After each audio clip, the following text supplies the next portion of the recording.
ნევროზი. ეს სიტყვა გამოიყენება მასიურად. ტერმინი როგორც ასეთი წინა საუკუნისაა და ფსიქიატრიულ წიგნებში აღარ გამოიყენება, რადგან ფროიდის, იუნგისა და ჰორნის დროს მოიცავდა უამრავ სიმპტომს. წაშლილი იყო ზღვარი, ერთიანი ბიოლოგიური მარკერი არ არსებობდა და სამეცნიერო კვლევით დამტკიცებულ გამართლებული დიაგნოსტირების ნაკლებობა იყო. მას შემდეგ განვითარდით და ის, რაც წინათ ნევროზის სახით იყო ცნობილი, დღესდღეობით დანაწევრდა და მასში შედის ობსესიურ-კომპულსიური აშლილობა, დეპრესია, პოსტტრაუმული აშლილობა და შფოთვითი აშლილობა, რომელიც თავის მხრივ კიდევ უფრო ჩაიშალა და მოიცავს გენერალიზირებულ შფოთვით აშლილობას, სოციალურ შფოთვით აშლილობას და ასე შემდეგ. მაგრამ დასაზუსტებელია რამოდენიმე ასპექტი, რომელსაც აწყდება ფსიქიატრია და აქვს გარკვეული სისტემური პრობლემები, რის გამოც სიტყვა ნევროზი ბოლომდე ვერ ამოიძირკვება კარგახანი. ჯერ უნდა შევთანხმდეთ იმაზე, რომ თუ ფსიქიატრიის კლასიფიკაციიდან ამოიღეს გარკვეული მდგომარეობა, ეს არ ნიშნავს, რომ ის რეალურად გაქრა, ან რომ ის არ წარმოადგენს სოციო-კულტურულ ან ფსიქოლოგიურ ფენომენს.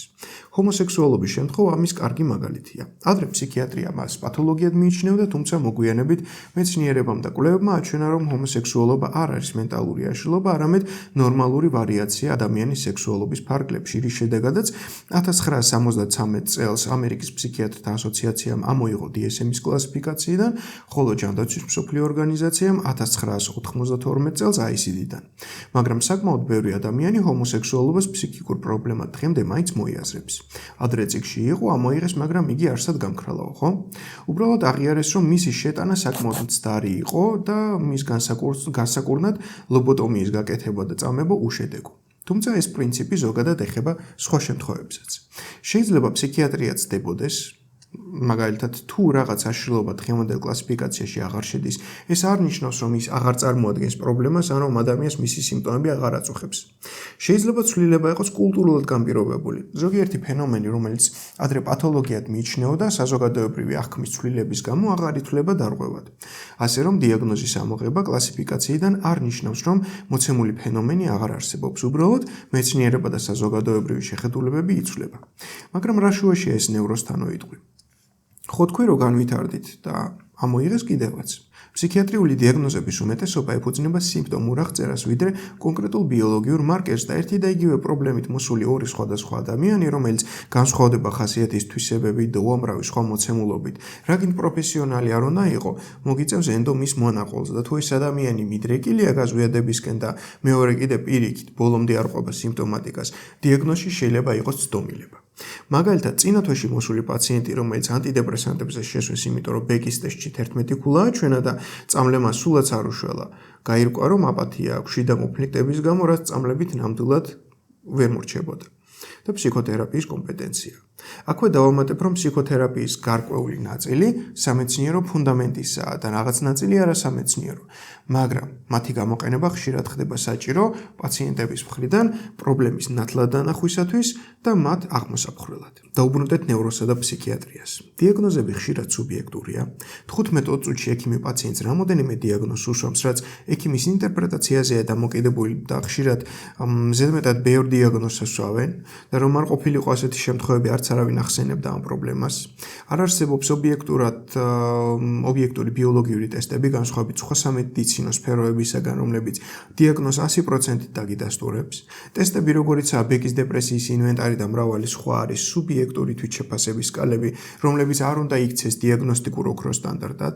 ადამიანი შეიძლება უბრალოდ ცხოვრების რთულ ეტაპზე იყოს და არა კლინიკური დეპრესიის მდგომარეობაში. ფსიქიატრია ბოლო რამოდენიმე ათწლეულის განმავლობაში დიდწილად ეყრდნობა ბიოლოგიურ მოდელს, სადაც მენტალური აშლილობები ნეიროტრანსმიტერების დისბალანსით აიხსნება, მაგალითად სეროტონინის დეფიციტით დეპრესიაში. მაგრამ 2022 წლის კვლევამ აჩვენა, რომ არ არსებობს დამაჯერებელი მტკიცებულება, რომ დეპრესია გამოწვეულია მხოლოდ სეროტონინის დეფიციტით დეპრესიისას. მიუხედავად ამისა, SSRI კლასის ანტიდეპრესანტები დღემდე ავტომატურად ინიშნება.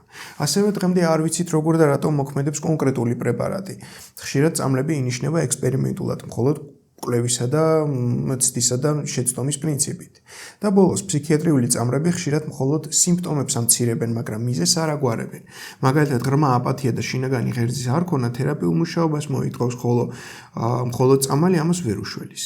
ფსიქიატრიული მკურნალობის კრიტიკული ასპექტი ისაა, რომ სრული გამოჯანმრთელების მაჩვენებლები დაბალია. მრავალი პაციენტი წლების განმავლობაში იღებს მედიკამენტებს, მაგრამ მათი ფსიქიკური მდგომარეობა მცირედ უმჯობესდება ან ზოგჯერ უარესდება.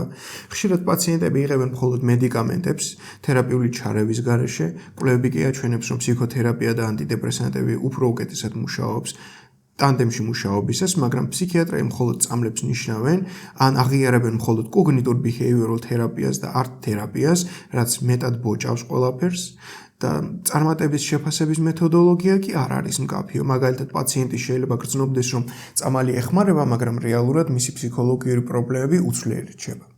შესაბამისად, ფსიქიატრია და ფსიქოთერაპია უნდა ავსებდეს ერთმანეთს, მაგრამ დღესდღეობით ფსიქიატრიამ მეტად დომინანტური როლი მოიპოვა, ვიდრე საჭიროა.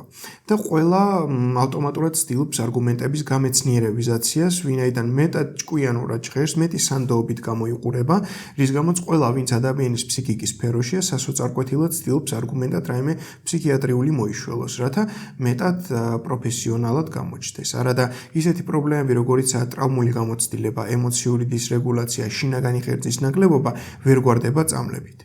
ფსიქიატრია არ არის იმდანად განვითარებული, რომ უზრუნველყოს სრულყოფილი დიაგნოსტიკა და მკურნალობა. ის ჯერ კიდევ ეყრდნობა მიუკლებელ მექანიზმებსა და ექსპერიმენტულ პრინციპებს.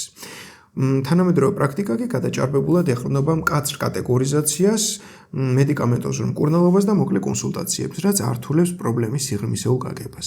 ფსიქოთერაპია პირიქით ხშირად იძლევა უფრო ღრმა, პერსონალიზირებულ და მექანიზმებზე ორიენტირებულ გამოსავალს, რადგან მუშაობს არა მხოლოდ სიმპტომებზე, არამედ მათი გამომწვევი მიზეზების გადამუშავებაზე. ამიტომ აუცილებელია, რომ ფსიქიატრია და ფსიქოთერაპია არ იყოს კონკურენტული, არამედ თანამშრომლობის რეჟიმში მუშაობდეს. ალბათ მივხვდით, რატომ დავიწყე ეს ვიდეო, მაგრამ მაინც გეტყვით. სიტყვა ნევროზი მიუხედავად იმისა, რომ კლინიკურად აღარ გამოიყენება, რადგანაც მეტად სიღრმისეულად ჩაიშალა და სხვა სახელები მიეცა გარკვეული სიმპტომების ერთობლიობას, გარად დარჩა საკმაოდ დიდი პრობლემების გაერთიანება, რომელიც გამოწვეულია ადამიანის შინაგანი კონფლიქტებიდან, აღზრდიდან, გარემოდან ან სხვა მიზეზებიდან გამომდინარე.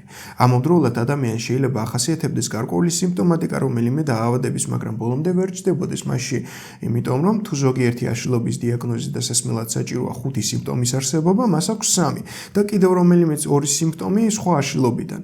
რა ვქნათ ახლა შევკარით ბუკეტი და დავსვათ 4 დიაგნოზი, გამოვწეროთ წამლები. არა. შესაბამისად, ნევროზი მოიაზრებს დღესდღეობით იმას, რაც ფსიქიატრიის მიღმა დარჩა და რაც თავის დროზე აღწერა კარენ ჰორნიმ არაჩვეულებრივად, რაზეც მედიკამენტური მკურნალობა შეუძლებელია და ფსიქიატრიის მიღმა არის დარჩენილი. და ესეთი ფსიქიატრიის მიღმა დარჩენილი პრობლემები საკმაოდ მოცულობითია, რაც უკვე ფსიქოთერაპიის კომპეტენცია. ამიტომ სიტყვა ნევროზი კარგი ხანი ვალიდური იქნება იმისათვის, რათა აღწეროთ გარკვეული ადამიანის გარკვეული ფსიქიკური მდგომარეობა.